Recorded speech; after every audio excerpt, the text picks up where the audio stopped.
الحمد لله وحده والصلاة والسلام على من لا نبي بعده أما بعد فأعوذ بالله من الشيطان الرجيم بسم الله الرحمن الرحيم الذين يقولون ربنا إننا آمنا فاغفر لنا ذنوبنا وقنا عذاب النار الصابرين والصادقين والقانتين والمنفقين والمستغفرين بالأسحار شهد الله أنه لا إله إلا هو والملائكة وأولو العلم قائما بالقسط لا إله إلا هو العزيز الحكيم الذين يقولون ربنا إننا آمنا، یہ وہ لوگ ہیں جو کہتے ہیں اے اللہ ہم تجھ پر صدق دل سے ایمان لائے ہیں، فاغفر لنا ذنوبنا پس ہمارے گناہ بخش دے، وقنا عذاب النار اور ہمیں دوزخ کے عذاب سے بچا۔ الصابرین یہ لوگ صبر کرنے والے، والصادقین سچ بولنے والے، والقانتین فرما بردار، والمنفقین راہ خدا میں خرچ کرنے والے، والمستغفرین بالاسحار اور رات کے آخری حصے میں اپنے پروردگار سے گناہوں کی بخشش چاہنے والے ہوتے ہیں۔ شہد اللہ لوگوں اللہ گواہی دیتا ہے، شہادت دیتا ہے، انہ لا الہ الا ہو کہ اس کے سوا کوئی معبود نہیں، والملائکہ اور فرشتے بھی، وَأُولُو الْعِلْمِ اور اصحاب علم بھی گواہی دیتے ہیں، قائما بالقسط وہی حق و انصاف کے ساتھ، لا الہ الا ہو کہ کائنات کو سنبھالتے ہوئے اس کے سوا کوئی معبود نہیں، العزیز الحکیم وہ غالب اور حکمت والا ہے۔ گزشتہ درس میں اللہ تبارک و تعالی نے متقین کا ذکر کیا تھا، گمراہی کے اسباب بیان ہوئے تھے کہ گمراہی کے اسباب یہ ہیں، ان میں عورتیں تھیں، اولاد تھی، سونے چاندی کے ڈھیر تھے، گھوڑے تھے، کھیتی تھی، جانور تھے۔ آج کی آیت میں اللہ تعالیٰ نے متقین کے اوصاف بیان کیے ہیں، اور سب سے پہلے اللہ تعالیٰ نے فرمایا الذین یقولون جو لوگ یہ کہتے ہیں ربنا اننا آمنا کہ اے ہمارے پروردگار ہم تجھ پر صدق دل سے ایمان لائے ہیں، پھر فاغفر لنا ہمیں بخش دے، ذنوبنا ہمارے گناہوں کو، یعنی ہمارے گناہوں کو بخش دے۔ نمبر 2 وقنا عذاب النار اور دوزخ کے عذاب سے بچا۔ بخشش جو ہے اس کے لیے لازمی ہے کہ ایمان ہو۔ امام رازی رحمۃ اللہ علیہ تفسیر رازی کے اندر لکھتے ہیں کہ بخشش کے لیے ایمان کا ہونا ضروری ہے، بغیر ایمان کے اللہ کا اصول، اللہ کا ضابطہ، اللہ کا قانون نہیں ہے تو بخشش اس کی قسمت میں ہوگی، جو ایمان والا نہیں ہے بخشش اس کا حق نہیں ہے۔ بخشش کے لیے ایمان ضروری ہے۔ یہاں اس قرآن کریم کی اس آیت کو بھی دیکھا جائے نا تو اللہ تعالیٰ نے اصول اور ضابطہ یہی رکھا ہے۔ سب سے پہلے ایمان کا ذکر کیا، الذین یقولون ربنا اننا آمنا کہ ہم ایمان لے، پھر کہا الصابرین، یہاں پہ جو ذکر کیا گیا ہے ایمان والوں کی بخشش کا، ساتھ میں عذاب سے بچنے کا بھی ذکر کیا گیا ہے، کیونکہ دوزخ کی جو سزا ہے یہ خطرناک سزاؤں میں سے سزا ہے، اور اس سزا سے بچنے کے لیے دعائیں بھی سکھائی گئی ہیں۔ ربنا آتنا فی الدنیا حسنہ وفی الآخرۃ حسنہ وقنا عذاب النار، اے اللہ ہمیں اس دنیا میں بھی بھلائی عطا کر، وفی الآخرۃ حسنہ آخرت میں بھی بھلائی عطا کر، وقنا عذاب النار دوزخ کے عذاب سے ہمیں بچا۔ ایک دوسری جگہ پہ اللہ تعالیٰ نے دعا سکھلائی ہے، ربنا انک من تدخل النار فقد اخزیتہ، اے ہمارے پروردگار تو نے جس کو آگ کے اندر جہنم میں داخل کر دیا تو وہ رسوا ہو گیا۔ تو یہاں پہ دعا سکھلائی گئی ہے وقنا عذاب النار کہ ہمیں جہنم کے عذاب سے بچا، آگ کے عذاب سے بچا، دوزخ کے عذاب سے بچا۔ پھر آگے اللہ تعالیٰ نے متقین کے، اہل تقوی کے، پرہیزگاروں کے کچھ اوصاف، کچھ صفتیں ان کی بیان کی ہیں، خصوصیات۔ الصابرین، سب سے پہلی صفت صبر ہے، صبر کرنے والے ہیں۔ صبر قرآن کریم کے اندر ایمان والوں کو حکم دیا گیا، یا ایھا الذین آمنوا استعینوا بالصبر والصلاۃ، ایمان والوں صبر کے ذریعے اور نماز کے ذریعے اللہ تعالیٰ کی مدد مانگو۔ اور صبر کب ہوتا ہے؟ حدیث شریف کے اندر آتا ہے الصبر عند صدمۃ الاولی، کہ جب انسان کو مصیبت پہنچتی ہے، غم پہنچتا ہے، دکھ تکلیف پہنچے، اس وقت انسان صبر کرے۔ یہ نہیں کہ مصیبت کے وقت، غم کے وقت، پریشانی کے وقت رونا دھونا، پھر بندہ تھک گیا پھر کہتا ہے کہ میں صبر کرتا ہوں۔ نہیں، یہ صبر نہیں ہے۔ صبر تب ہے جب انسان مصیبت کے وقت صبر کرتا ہے۔ اور اس صبر والے کے بارے میں اللہ تعالیٰ نے فرمایا وَوَفَّى الصَّابِرُونَ أَجْرَهُمْ، صبر کرنے والوں کو پورا اللہ تعالیٰ بدلہ دے گا۔ اور حدیث شریف کے اندر آتا ہے، حضرت علی رضی اللہ تعالیٰ روایت کرتے ہیں، الصبر من الایمان بمنزلۃ الرأس من الجسد، کہ ایمان کے اندر صبر کی حیثیت ایسی ہے جیسے ہمارے جسم کے اندر ہمارے سر کی حیثیت ہے۔ یعنی جسم کے اندر اگر سر نہ ہو تو باقی جسم کی کوئی حیثیت بھی نہیں ہے۔ ہاتھ کٹ جائے نا، مصنوعی ہاتھ لگ سکتا ہے، ربڑ کا ہاتھ لگ سکتا ہے۔ پاؤں کٹ جائے، مصنوعی پاؤں لگ سکتا ہے، ربڑ کا، لوہے کا، ہڈی کا، کوئی بھی لگ سکتا ہے۔ اسی طرح کان بھی ربڑ کے لگ سکتے ہیں، لیکن سر ایک ایسی چیز ہے، ایک مرتبہ جب گردن کٹ گئی تو کوئی مصنوعی سر نہیں لگ سکتا۔ بنیادی حیثیت رکھتا ہے سر جسم کے اندر، اگر سر نہیں ہے تو جسم کو کوئی فائدہ نہیں ہے۔ سرا کی جاتے نا، سرا نو خیر ہوئے، یعنی جب سر سلامت ہے تو انسان سلامت ہے، سر گیا تو سب کچھ گیا۔ تو حدیث شریف کے اندر حضرت علی رضی اللہ تعالیٰ عنہ نے نبی کریم صلی اللہ علیہ وسلم کی جو حدیث نقل کی ہے، نبی علیہ السلام فرماتے ہیں کہ صبر بھی ایمان کے اندر ایسے ہے جیسے انسان کے جسم کے اندر سر۔ اگر ایک ایمان والا ہے، اپنے آپ کو مسلمان کہتا ہے، لیکن تکلیف پہ، مصیبت پہ، غم پہ، دکھ پہ، بیماری پہ صبر نہیں کرتا، تو یہ اپنے آپ کو مومن کہلوانے کا حقدار نہیں ہے، کیونکہ اللہ تعالیٰ نے صبر کا حکم دیا۔ اور نبی کریم صلی اللہ علیہ وسلم نے صحابہ کرام سے سوال کیا کہ کیا میں تمہیں درجات کی بلندی اور گناہوں کی معافی کے لیے کوئی چیز بتاؤں؟ پھر نبی کریم صلی اللہ علیہ وسلم نے سوال کے بعد سوال کا جواب خود دے دیا، کہا اتمام الوضوء عند الکریہات، کہ وضو کو صحیح طریقے سے کرنا، خشوع اور خضوع کے ساتھ، انتہائی اتمام کے ساتھ، اچھے طریقے سے وضو کرنا۔ کس وقت؟ جب انسان کو تکلیف ہو رہی ہو۔ تکلیف کب ہوتی ہے؟ جب سردی میں انسان وضو کرتا ہے۔ یعنی سردی میں بھی انسان جب ٹھنڈے پانی سے وضو کر رہا ہے، ہر بندے کو تو گرم پانی میسر نہیں ہوتا، کوئی بندہ مسافر ہوگا، کوئی کیسے ہوگا، کوئی کیسے ہوگا۔ ٹھنڈے پانی سے جب بندہ سردی میں وضو کر رہا ہے، تکلیف تو ہوتی ہے۔ تو اس وقت انسان کے درجات بھی بلند ہوتے ہیں اور اس وقت انسان کے گناہ بھی معاف ہوتے ہیں۔ ویسے بھی مسلم شریف کی حدیث ہے، عام حالت میں بھی جب انسان وضو کرتا ہے، ہاتھوں کے گناہ، چہرے کے گناہ، آنکھوں کے گناہ، کانوں کے گناہ، پاؤں کے گناہ، یہ سارے دھل جاتے ہیں۔ تو پہلے نمبر پہ ذکر کیا الصابرین، صبر کرنے والے۔ دوسرے نمبر، صبر کے اندر کئی قسمیں، تکلیف ہوتی ہے، بیماری ہوتی ہے، غم ہوتا ہے، دکھ ہوتا ہے، آزمائش آ جاتی ہے، اور سب سے بڑھ کر صبر میدان جہاد میں جب انسان دشمن کے مقابلے میں ہوتا ہے، انسان کی جان اس کی ہتھیلی پہ ہوتی ہے، اور اس وقت انسان پہ قسم قسم کی آزمائشیں آتی ہیں، بھوک، پیاس، سردی، گرمی، زخم، ساتھیوں کی شہادتیں، قسم قسم کے حالات اس پر آتے ہیں۔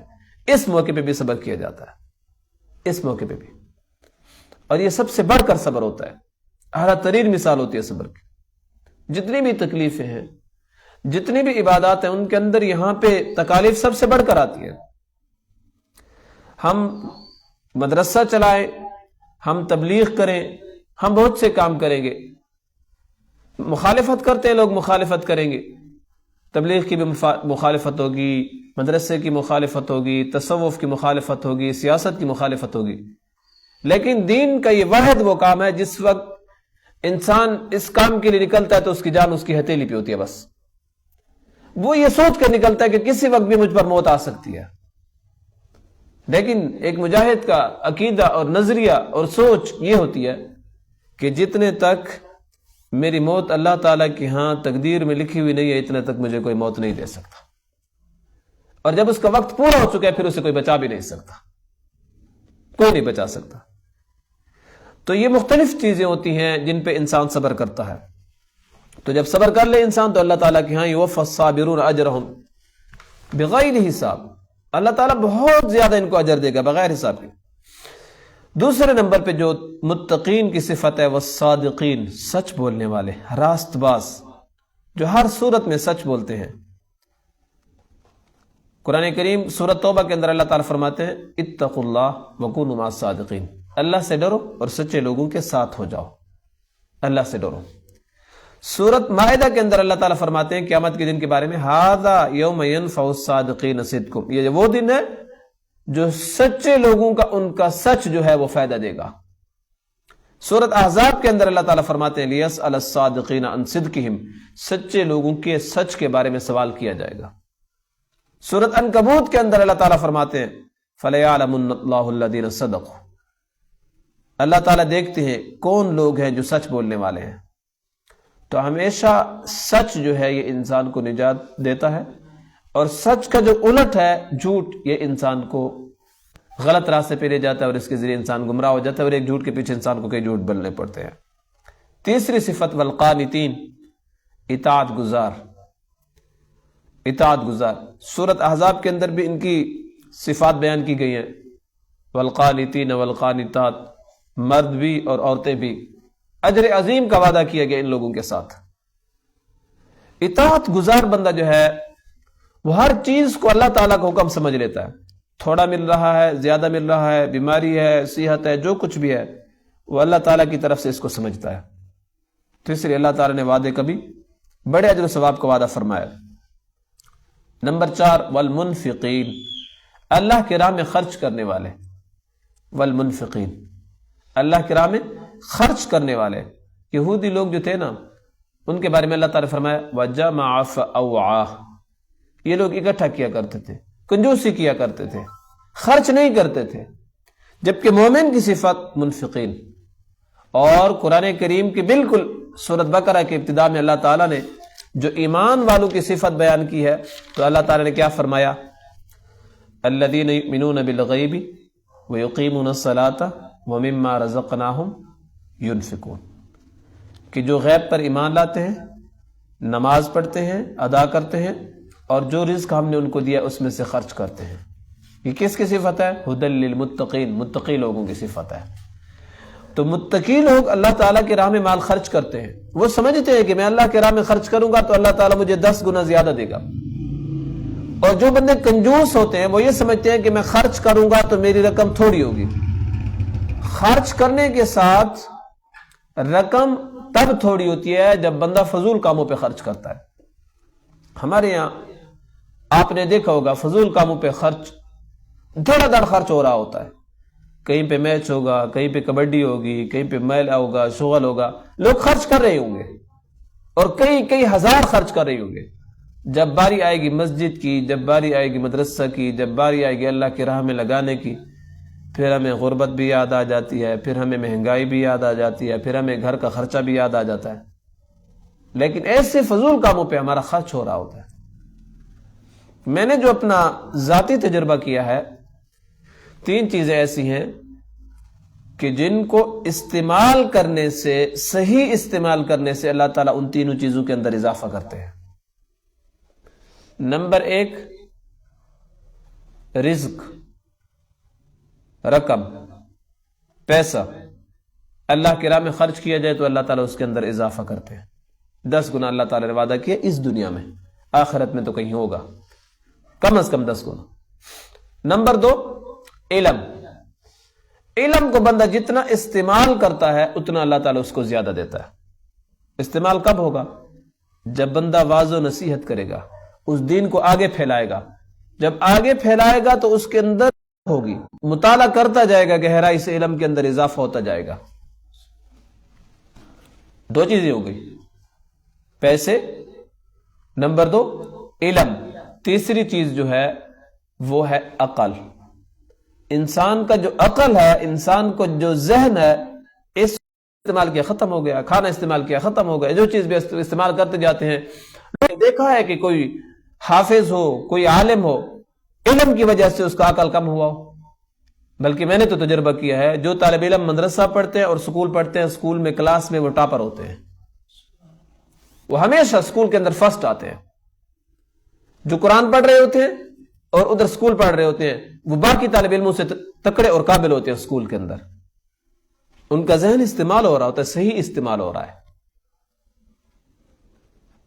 وہ الگ بات ہے کہ اگر کسی کو ذہنی کوفت دی جائے، اذیت دی جائے، وہ الگ بات ہے۔ باقی کوئی حافظ، کوئی عالم، کوئی قاری جب وہ دینی علوم حاصل کرے تو اس کے دماغ کے اندر کوئی فرق نہیں آتا، بلکہ اس کا دماغ مزید تیز ہوتا جاتا ہے، مزید تیز ہوتا جاتا ہے۔ آپ دیکھتے نہیں ہیں کہ پہلے بچہ تھوڑا تھوڑا سبق لیتا ہے، پھر ایک وقت آتا ہے کہ خود بخود وہ سبق یاد کرتا ہے، خود بخود استاد اس کو نشان لگا کر دیتا ہے کہ یہاں سے یہاں تک آپ نے خود یاد کرنا ہے۔ پھر ایک وقت آتا ہے کہ وہ یاد کرنا شروع کر دیتا ہے، حفظ پڑھنا کرنا شروع کر دیتا ہے، کمی نہیں آتی۔ اور انسان جو رزق خرچ کرتا ہے، ظاہر لگ رہا ہوتا ہے کہ میری جیب سے پیسے جا رہے ہیں، لیکن اس کے اندر برکت آ رہی ہوتی ہے۔ تو تین چیزیں، رزق، پیسے، علم اور عقل، یہ تین چیزیں انسان کو صحیح استعمال کرے تو یہ کبھی بھی کم نہیں ہوتے۔ تو منفقین، خرچ کرنے والے، چوتھی صفت ہے متقین کی۔ قرآن کریم کے اندر آتا ہے وَفِي أَمْوَالِهِمْ حَقٌّ لِلسَّائِلِ وَالْمَحْرُومِ، ان کے مالوں میں سائلوں کا اور محروم لوگوں کا حق ہے۔ ہمارے مالوں میں جس بندے کے پاس مال ہے تو اس کے پاس اس کے مال میں دوسرے لوگوں کا حق ہے جو غریب ہے۔ حدیث شریف کے اندر آتا ہے آتِ کُلِّ ذِی حَقٍّ حَقَّہ، ہر حقدار کو اس کا اپنا حق دو۔ جب ایک بندہ صاحب نصاب ہو جاتا ہے اس پہ زکوٰۃ فرض ہو گئی، وہ مسکینوں کو زکوٰۃ دے گا۔ ایک بندہ ڈھیری اٹھاتا ہے، فصل اٹھاتا ہے، فصل کی ڈھیری، غلہ، تو اس پہ بھی عشر واجب ہو جاتا ہے، زکوٰۃ وہ بھی دے گا، حقداروں کو دے گا۔ ایک ہے انفرادی خرچ، ایک ہے اجتماعی خرچ۔ اجتماعی خرچ بھی ضروری ہے، صرف انفرادی نہیں۔ اجتماعی خرچ ایک تو یہ ہے کہ انسان، حکومت جب انسان کے پاس ہو تو حکومت کو پتہ ہونا چاہیے کہ میری رعایا میں کتنے غریب لوگ ہیں اور کس کس کی میں نے مدد کرنی ہے۔ اب یہ تو بس صرف ایک محض جب ہم بیان کرتے ہیں تو ایک ڈرامہ سا ہمیں لگتا ہے، کیونکہ ہمارے ہاں وہ اب حکومتیں نہیں ہے کہ جو غریبوں کا خیال کریں۔ آتے ہیں سارے اپنا پیٹ بھر کے پھر چلے جاتے ہیں، پھر آتے ہیں پیٹ بھر کے چلے جاتے ہیں، پھر آتے ہیں پیٹ بھر کے چلے جاتے ہیں۔ پھر پاکستان ملک رہنے کے اندر بھی وہ گوارہ نہیں کرتے، جس ملک کو وہ ملک کے خداداد کہتے رہتے ہیں اور قسم قسم کے نام دیتے ہیں، بس جیسے ڈیوٹی ختم ہوئی، جیسے عہدہ ختم ہوا تو پاکستان کے اندر رہنا بھی گوارہ نہیں کرتے۔ کیوں؟ اب یہ تمہارا ملک نہیں ہے، اب یہ تمہیں اچھا نہیں لگتا، اب یہ حالات خراب ہو گئے ہیں۔ جب تمہارے پاس عہدہ ہے حالات ٹھیک ہے، جب تمہارے پاس عہدہ ہے یہ ملک ہے، جب عہدہ ہے تو وطن عزیز ہے، جب عہدہ ہے تو اپنی دھرتی کی مٹی ہے، جب عہدہ ہے تو اپنا ہی شہر ہے، اپنی ہی مٹی ہے۔ جیسے عہدہ گیا سب کچھ گیا۔ کیوں؟ کیونکہ حقیقت میں یہ پیار وطن عزیز سے نہیں ہوتا، ملک سے نہیں ہوتا، جھنڈے سے نہیں ہوتا، زمین سے نہیں ہوتا، دھرتی سے نہیں ہوتا، پیسے سے ہوتا ہے۔ پیسہ جب وصول کر لیا عہدہ ختم، گئے۔ تو اجتماعی خرچ کی بھی بہت ضرورت ہے، اور اجتماعی خرچ کی ایک دوسری صورت بھی ہو سکتی ہے۔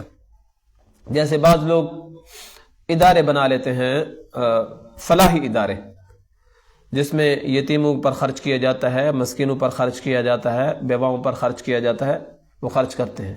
لوگ ان کو زکوٰۃ یا صدقات وغیرہ دیتے ہیں، وہ جمع کر کے پھر مستحقین تک پہنچاتے ہیں۔ لیکن اس کے اندر خیال کرنا چاہیے کہ وہ ادارہ ایسا ہو جس پر لوگ اعتماد کرتے ہوں۔ ایسا نہ ہو کہ غریبوں کے نام پہ زکوٰۃ آپ سے لے جائے اور خود جو ہے اپنے استعمال میں وہ اس کو لائے۔ تو بہرحال منفقین، چوتھی صفت متقین کی خرچ کرنے والی۔ پانچویں صفت والمستغفرین بالاسحار، کہ رات کے آخری پہر میں سحری کے وقت گناہوں کی بخشش چاہنے والے ہوتے ہیں۔ مستغفرین، تہائی رات، آخری پہر میں۔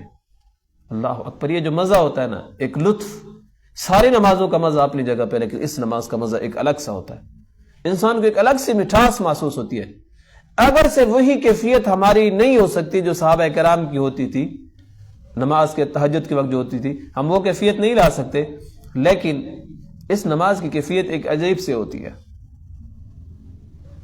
کہ جب انسان اللہ تعالیٰ کی بارگاہ میں کھڑا ہوتا ہے، نہ کوئی جماعت ہے، نہ کوئی اذان ہے، نہ کوئی امام ہے، تنہا انسان کھڑا ہوا ہے اور اللہ اس کے سامنے ہے۔ بعض دفعہ طلباء یا ہم کوئی بھی نماز پڑھتے ہیں، بعض دفعہ میں نماز نہیں پڑھوں گا تو والد گالی دے گا، طالب علم کہتا ہے نماز نہیں پڑھوں گا تو استاد ڈانٹے گا، نوجوان کہتا ہے نماز نہیں پڑھوں گا تو بھائی ڈانٹے گا، ماں ڈانٹے گی، لیکن اس وقت کوئی ڈانٹنے والا نہیں ہے۔ اچھا، باقی نمازوں کے لیے جو منادی ہوتا ہے، اذان دینے والا، بلانے والا ہوتا ہے، وہ انسان ہوتا ہے، لیکن واحد نماز جو تہجد کی نماز ہے، اس کے لیے ایک اعلان ہے، اس پر 3 اعلان ہوتے ہیں۔ ہے کوئی بھی مجھ سے دعا کرنے والا کہ اس کی دعا کو پورا کیا جائے؟ ہے کوئی دعا کرنے والا کہ اس کی دعا پوری کی جائے؟ ہے کوئی سوال کرنے والا کہ اس کا سوال پورا کیا جائے؟ ہے کوئی بخشش کا طلبگار کہ میں اس کی بخشش کروں؟ 3 اعلان۔ دعا کرنے والا، کون سی دعا مانگنی ہے کوئی حاجت، کوئی تمہارا کام، بگڑا ہوا کام جو پورا نہ ہو رہا ہو، ہے کوئی، مانگو۔ اس وقت ہم سوئے ہوتے ہیں، اللہ تعالیٰ ہمیں اس وقت جاگنے کی توفیق دے۔ اس وقت یہ اعلان ہوتا ہے کوئی مانگنے والا، ہے کوئی تمہاری حاجت، ہے کوئی تمہارا ادھورا کام، مجھ سے مانگو، میں پورا کروں گا۔ نمبر 2، ہے کوئی سوال گر، سوال کرے، مانگے مجھ سے، کیا مانگنا چاہتا ہے مانگے مجھ سے۔ بچے گھر میں سوال کرتے ہیں، ابو مجھے سائیکل خرید کر دو، مجھے فلاں چیز خرید کر دو، مجھے فلاں چیز خرید کر دو۔ ابو کے پاس وہ آمدنی اتنی ہی ہوتی ہے، وہ کہتا ہے بیٹے پیسے اکٹھے کریں گے تو پھر، لیکن وہ رب جو ہے اس کے ہاں خزانے کی کمی نہیں ہے، جو چیز ہم مانگیں گے، جتنی ہی مانگیں گے، اللہ تعالیٰ اس سے بڑھ کر دیں گے۔ من یستغفرنی فاغفر لہ، ہے کوئی بخشش کا طلبگار کہ میں اس کی بخشش کروں؟ کیا ہم گناہوں سے پاک ہیں؟ ہمیں بخشش کی ضرورت نہیں ہے، ہر بندے کو بخشش کی ضرورت ہے، وہ تو انبیاء ہیں جو گناہوں سے پاک ہوتے ہیں۔ تو یہ 3 اعلان ہر روز سحری کے وقت ہوتے ہیں، جو انسان مانگتا ہے اس کی پوری کی جاتی ہے، جو سوئے ہوتے ہیں تو سرائے کی جائے سوتے ہیں کٹے، کچھ بھی نہیں، پھر ہم گلا کر چلو یہ تو اپنی جگہ پہ ہو گیا، لیکن فجر کی نماز تو کم از کم ہماری جماعت کے ساتھ ہو جائے۔ جب فجر کی نماز بھی ہماری اگر رہ گئی تو پھر اس کے بعد ہم گلا کریں کہ گھر کے اندر برکت نہیں ہے، رزق میں برکت نہیں ہے، تنخواہ لیتا ہوں تو 10-15 تاریخ ہوتی ہے تو سب کچھ ختم ہو جاتا ہے۔ ختم تو ہوگا، جب برکت کا وقت ہوتا ہے تو ہم سوئے ہوتے ہیں، تو برکت کا وقت تو چلا گیا، اب تو بے برکتی آئے گی۔ تو فرمایا والمستغفرین بالاسحار، کہ وہ سحری کے وقت رات کے آخری پہر میں استغفار کرتے ہیں۔ صحابہ کرام کے جو گھر ہوتے تھے نا، صبح کے وقت، سحری کے وقت، تہجد کے وقت، ان کے گھروں سے جیسے یہ شہد کی مکھی اپنے چھتے پر بیٹھتی ہے اور اس کے بھنبھنانے کی آواز آتی ہے، تو صحابہ کرام کے گھروں سے اس طرح کی آواز آ رہی ہوتی۔ وہاں پہ کوئی صحابی قرآن کریم پڑھ رہا ہے تہجد کے اندر، دوسرے گھر میں، تیسرے گھر میں، وہ بلند آواز سے پڑھتے تھے، بلند آواز سے۔ نبی کریم صلی اللہ علیہ وسلم کو گزر ہوا، حضرت ابوبکر صدیق آہستہ آہستہ پڑھ رہے تھے، بہت آہستہ، حضرت عمر رضی اللہ تعالیٰ بلند آواز سے پڑھ رہے تھے۔ نبی کریم صلی اللہ علیہ وسلم نے دونوں کو سمجھا دیا، حضرت ابوبکر سے کہا تم آواز تھوڑی بلند رکھو، حضرت عمر سے کہا تمہاری آواز بہت بلند ہے، تم اپنی آواز تھوڑی سی آہستہ رکھو۔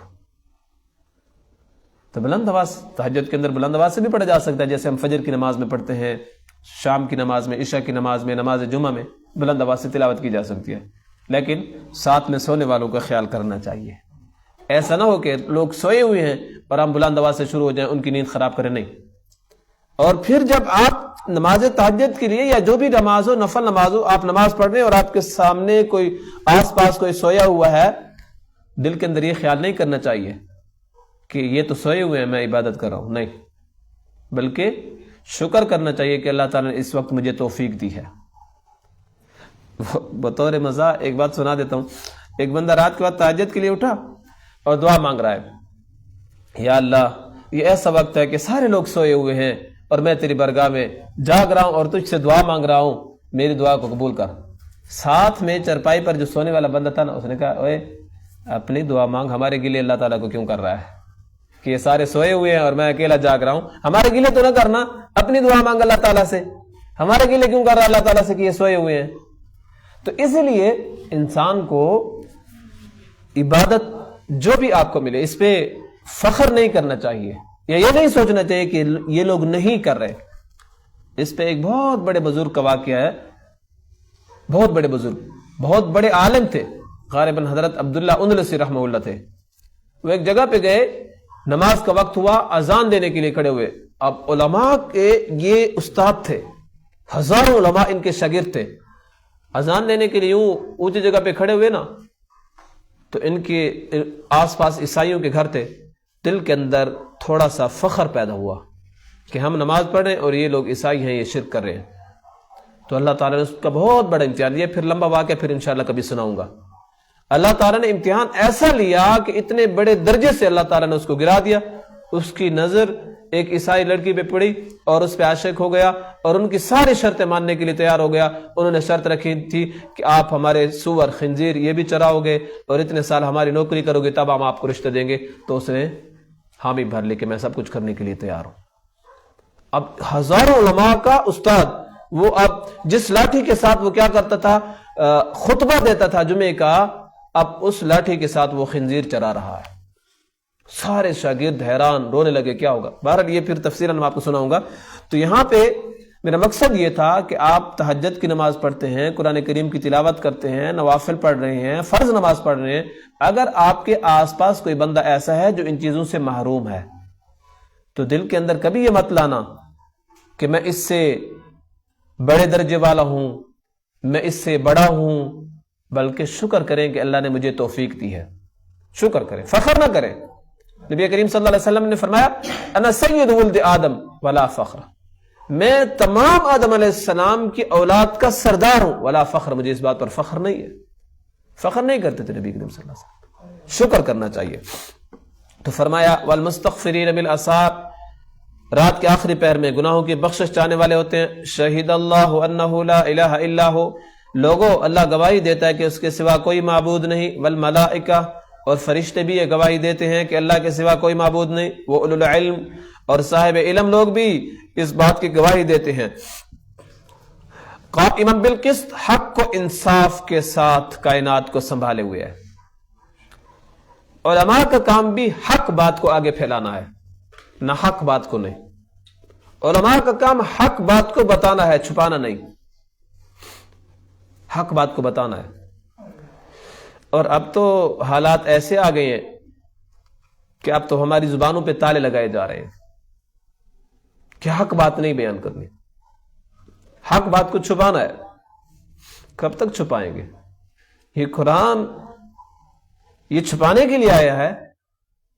نبی کریم صلی اللہ علیہ وسلم، قرآن کریم کے بارے میں اللہ تعالیٰ فرمایا وَأَنزَلْنَا إِلَيْكَ الذِّكْرَ لِتُبَيِّنَ لِلنَّاسِ، یہ ہم نے ذکر نازل کیا تاکہ آپ لوگوں کو وضاحت کے ساتھ اس کی تشریح بیان کریں. تشریح جو نبی کریم صلی اللہ علیہ وسلم نے کی ہے، اس سے بڑھ کر تشریح نہیں ہو سکتی. قرآن کی تشریح نبی علیہ السلام کی حدیث اور نبی علیہ السلام کی باتوں کی تشریح صحابہ کرام. بس فتنے گئے، فرقے گئے، سب کچھ ختم. لوگ کہتے ہیں نا فرقے فرقے فرقے فرقہ واریت، کب ختم ہوگی؟ تب ختم ہوگی جب اللہ کا کلام اس کی تشریح کرنی ہے تو نبی کے فرمان سے کرو، نبی کے فرمان کی تشریح کرنی ہے تو صحابہ سے کرو. بس سارے فرقے ختم. آسان حل ہے، لیکن اس کے لیے کوئی تیار نہیں ہوتا. آیت قرآن کی لیں گے، ترجمہ اپنی طرف سے کریں گے. حدیث نبی کی لیں گے، ترجمہ اپنی طرف سے کریں گے، اس کا مطلب اپنی طرف سے نکالیں گے. ایک میں مسئلہ بتا دیتا ہوں سمجھانے کے لیے. فجر کی نماز کے بارے میں ایک مسئلہ بہت مشہور ہے. جب فجر کی نماز کھڑی ہو جائے تو آپ سنتیں نہ پڑھیں، دو نمازوں کو ایک نماز نہ بنائیں. لیکن اس کی وضاحت صحابہ کرام سے پوچھ لو، کیا سمجھانا چاہتے ہیں نبی کریم صلی اللہ علیہ وسلم؟ نبی کریم صلی اللہ علیہ وسلم نے کیوں منع کیا؟ اس کا پس منظر کیا ہے؟ وہ صحابی صف کے اندر کھڑے ہو کر فجر کی سنت پڑھ رہے تھے. نبی کریم صلی اللہ علیہ وسلم نے فرمایا دو نمازوں کو ایک نماز مت بناؤ. باقی صحابہ، حضرت عبداللہ ابن عباس، حضرت علی رضی اللہ عنہ، باقی صحابہ مسجد کے اس وقت کی کیا مسجد ہوگی؟ ہمارے مسجدوں میں تو کمرہ الگ ہوتا ہے، برآمدہ الگ ہوتا ہے، صحن الگ ہوتا ہے. وہ جو نبی علیہ السلام کے زمانے کی مسجد تھی وہ تو اتنی بڑی نہیں تھی. اب یہ مسجد نبی بڑی ہو گئی ہے، توسیع ہو گئی ہے. تو ایک چھپر نما تھا، چھوٹی سی مسجد تھی. اس مسجد کے اندر بھی صحابہ کرام کونے میں کھڑے ہو کر صف سے پیچھے دوسری تیسری صف میں کھڑے ہو کر سنتیں پڑھ رہے ہیں. اور ہمارے یہاں اتنی دھڑلے سے کہا جاتا ہے کہ جب فرض نماز شروع ہو جائے تو آپ سنت نہیں پڑھ سکتے، فرض نماز شروع ہو گئی تو سنت نہیں پڑھ سکتے. حالانکہ صحابہ کرام پڑھ رہے ہیں، یہ صحابہ کرام سے زیادہ سمجھدار آ گیا. جب تک آپ کو یقین ہے کہ میں فرض نماز کے اندر کہیں نہ کہیں شریک ہو جاؤں گا، آخری اتحیات کیوں نہ ہو، آپ سنتیں پڑھ سکتے ہیں. جب اتنا بھی یقین نہ ہو، مثلا ایک امام ہے وہ جلدی جلدی نماز پڑھاتا ہے، یا دوسری رکعت میں اس وقت آپ گئے فجر کی نماز پڑھنے کے لیے، تو اس وقت پھر سنت چھوڑ دیں. پھر فرض نماز، اگر آپ سے فرض نماز کے جانے کا خطرہ ہو پھر سنت چھوڑ دیں. ویسے سنت کی قضا نہیں ہوتی. فجر کی سنت کی تاکید بہت زیادہ آئی ہے. نبی کریم صلی اللہ علیہ وسلم نے فرمایا فجر کی سنتوں کو نہ چھوڑو، حتیٰ کہ اگر تمہیں گھوڑے روند ڈالیں. گھوڑے کہاں پہ ہوتے ہیں؟ میدان جہاد میں ہوتے ہیں. دشمن کے ساتھ تمہارا مقابلہ، دشمن کے گھوڑے آ گئے، اس وقت بھی تم فجر کی سنتوں کو نہ چھوڑو. اتنی تاکید نبی کریم صلی اللہ علیہ وسلم نے کیا ہے. تو اس لیے فجر کی نماز کھڑی ہو گئی ہے، آپ کو یقین ہے کہ میں 2 رکعت سنت پڑھ لوں گا، پھر نماز کے اندر شرکت کروں گا، پڑھ لو. دوسری تیسری صف میں کونے میں برآمدے میں کھڑے ہو کر پڑھ سکتے ہو، کوئی منع نہیں ہے. وہ حدیث کو غلط کر کے بیان کرتے ہیں، اس حدیث کا صحیح مطلب بیان نہیں کرتے. بات وہیں پہ آ جاتی ہے، حدیث نبی کی لیتے ہیں، معنی اپنی طرف سے کرتے ہیں. نبی کی حدیث لو اور معنی صحابہ کرام سے پوچھو کہ صحابہ کرام نے اس کا معنی کیا سمجھا ہے، پھر یہ بات سمجھ آ جائے گی. لا الہ الا هو العزیز الحکیم، اللہ کے سوا کوئی معبود نہیں، وہ غالب اور حکمت والا ہے. اللہ تبارک و تعالی ہمیں قرآن احکامات کو سمجھنے کی توفیق نصیب فرمائے. وآخر دعوانا ان الحمد للہ رب العالمین.